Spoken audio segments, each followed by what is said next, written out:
press play. Well, now I have started it. Now I overthink what I have to say. I'm trying to predict and trying to script and trying to figure out, well, I'm gonna say this and then that and then this and then that, and then I will have made a video. Yeah, what do I want to make a video about? I want to make a video about a quote. I have a lot of quotes everywhere, books and my phone and on notes, and yeah, I collect them, you could say. But this quote is a fairly new one.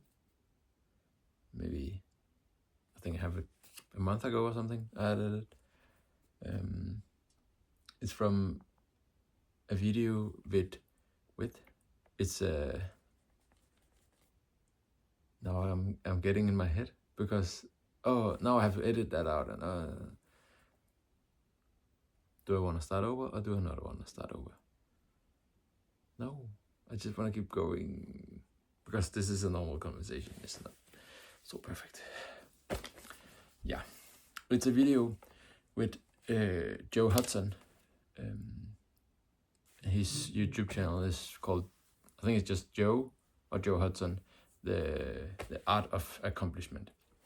I think it's a 3-hour long video with Healthy Gamer, and they talk, and I can't remember the dude's name, a third guy also, Charisma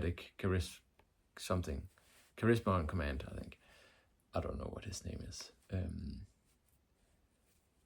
I think it's from that video, but it is Joe saying the quote. I'm 70% sure it's from that video. Regardless, the quote goes, "Listening doesn't happen until you have nothing to prove." Listening doesn't happen until you have nothing to prove.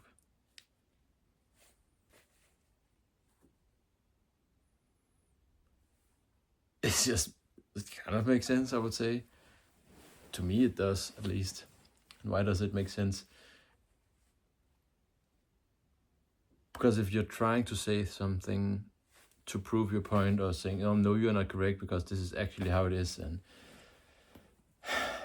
not agreeing with the person you're talking with, or whatever it is, you're not listening. You're just waiting for your turn to tell them they're wrong, or to prove that you're right, or to give them the piece of evidence they're lacking, or whatever, trying to give them some information, or say that the information they have is wrong.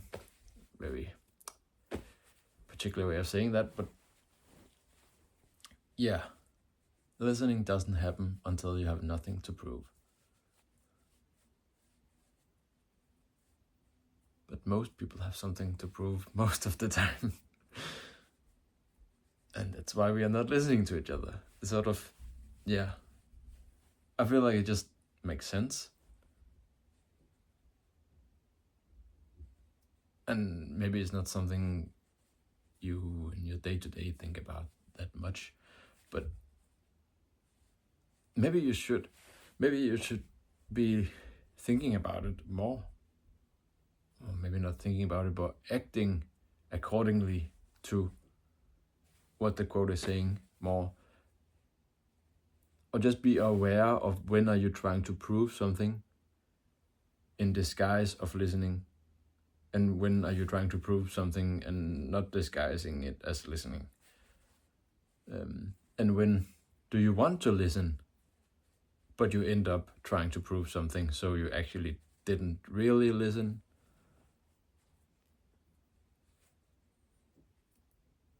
Yeah. And to do that, you have to look inward. You have to look, what am I feeling? Why am I doing this? What is my drive for doing this? Or why do I need to talk or need to say something right now? Is that because it is wrong what they are saying? Or that you don't agree?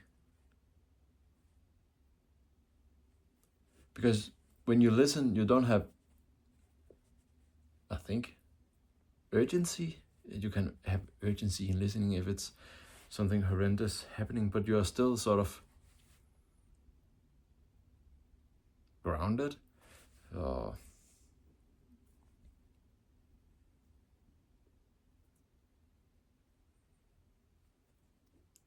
Yeah, I would both say that listening is an action and also inaction, so not doing something.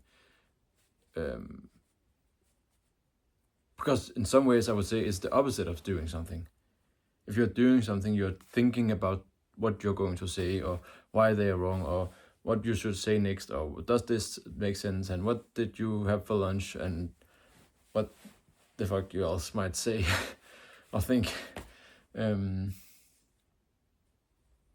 So when you're not doing that, you're just taking in information. That is also sort of doing something. I don't know what.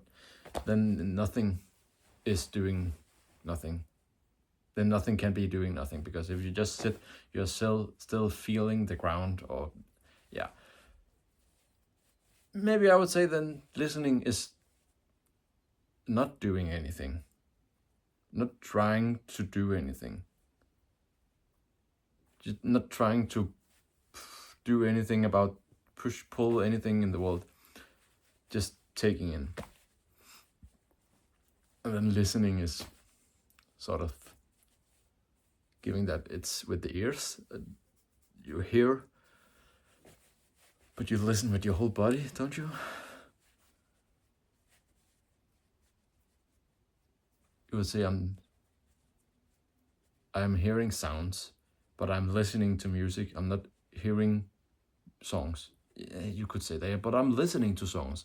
When I work out and I hear some songs in the background. But when I sit in my chair and I listen to music, that is the primary thing I'm doing.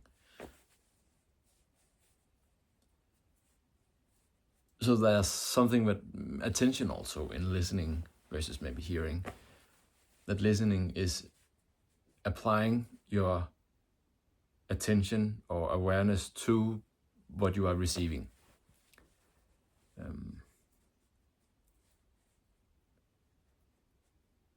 Yeah.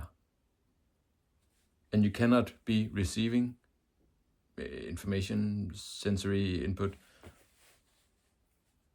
from another person until you have nothing to prove, until you have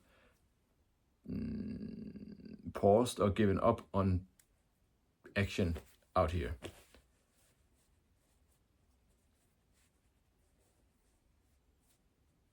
Yeah, I think we got closer to what it means. I still think there's something about the something to prove. What does that mean? Because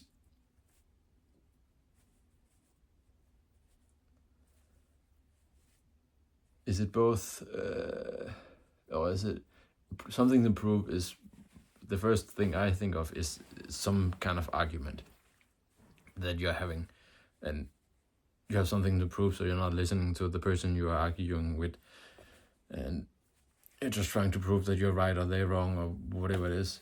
But I think we could go broader, wider than that. Because it could also be in relation to yourself, that you have something to prove, sort of setting your own perspective over something else, and that might be one part of your own perspective putting itself over another part of you, if that makes sense. That, oh, I just have to write this essay for next week, and I just have to do it right now. Because if I don't do it right now, then I'm not good at structuring my work, so I do it in a good timely manner and not in the last second or whatever it is. So you're sort of just trying to prove to yourself something, that this is how you're going to do it. And then you're not actually listening to a part of yourself that's maybe don't want to do the essay right now. You're not listening to that. You're just trying to prove something to yourself or against yourself, you could say. Yeah, so it's also in relation to yourself that you cannot listen if you have something to prove. If you keep telling yourself, well, I need to this, I have to that, and then you're just trying to prove something to yourself. And then you can't listen to the self or to whatever part of you you're trying to prove something to. That makes more sense now, I think. I sort of elaborated on the whole quote. Yeah, I think that's it.